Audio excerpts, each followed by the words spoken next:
ఇప్పుడు 4 నెలలైంది. మే 25వ తేదీ టమాటా నాటినా. ఇప్పటికి 4 నెలలైంది. 18 కటింగ్లు పడింది. ఇన్ని రోజులు తోట నిలబడడం కారణం ఏమంటే ఓన్లీ వలగ్రాలో కూడా రేట్లు ఉన్నాయని ఈ 37 కోతకు మూట వాడుతాండా ఛాలెంజ్గా తోట వస్తుంది. నిన్న 18వ కటింగ్ కూడా కేజీఎన్ మండీలో 900 రూపాయలు అమ్మింది. ఎందుకు క్వాలిటీ పక్కన వాళ్ళు వచ్చి ఎన్నో కటింగ్ అంటున్నారు ఫ్రెండ్స్, వాళ్ళు వీళ్ళు వచ్చి 18వ కటింగ్ అంటే ఎవరు నమ్మలా. ఎందుకు నమ్మలా అంటే నా క్వాలిటీ షైనింగు సైజు అట్లుంది.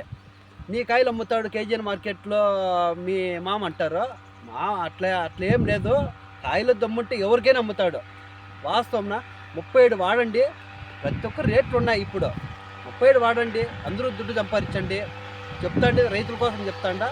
నేనే నా ప్రయోజనాల కోసం అయితే చెప్పలా. నావి ఎరువులంగి లేవు, ఏమీ లేవు. వాస్తవం రేట్లు ఎప్పుడూ ఉండవు, ఎప్పుడో ఒకసారి ఉంటాయి. ఈసారి అయితే 4-5 నెలలు నిలబడినాయి. 37 వాడుకొని చెట్టును కాపాడండి. ఏమంటే వాడేసి 15 రోజులకి 20 రోజులకి అయిపోతే ఏం మిగలదునా? రేట్లు ఉన్నప్పుడు 10 రూపాయలు ఎక్కువ కంటే మూటకలు చూడొద్దండి. 5 మూటలు వాల్యూ చేస్తుంది ఇదే. నువ్వు వేరే మూటలు 5 మూటలు వదిలినావుంటే ఈ 37 మూట వదిలినావుంటే దీని షైనింగ్ నీకు వయసు అయిపోయినంత షైనింగ్ తగ్గదు. చూడండి నా తోట ఇప్పుడు కూడా 18 కటింగ్లు పడింది. తోట పైన ఎట్లుందో చూడండి.